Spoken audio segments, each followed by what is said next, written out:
Di belakang saya ini adalah barisan jemaah haji yang nak memasuki Masjidil Haram pada waktu maghrib 12 Mei 2025. Jadi kenapa barisan panjang macam ni? Sebab polis di Masjidil Haram pengawalan dia sangat ketat.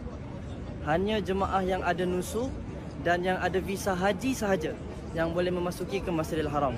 Selain daripada tu, mereka akan dihalau balik, tak boleh memasuki masjid. Ini adalah pertama kali ya seumur hidup saya tengok keadaan berbaris di Masjidil Haram macam ni. Ini adalah pertama kali dalam kehidupan saya tengok barisan panjang macam ni nak masuk ke Masjidil Haram. Allahu Akbar. Okey, inilah jemaah Andalusia ya. Terserempak. Kita terserempak di antara barisan ni, rupanya ada juga jemaah Andalusia.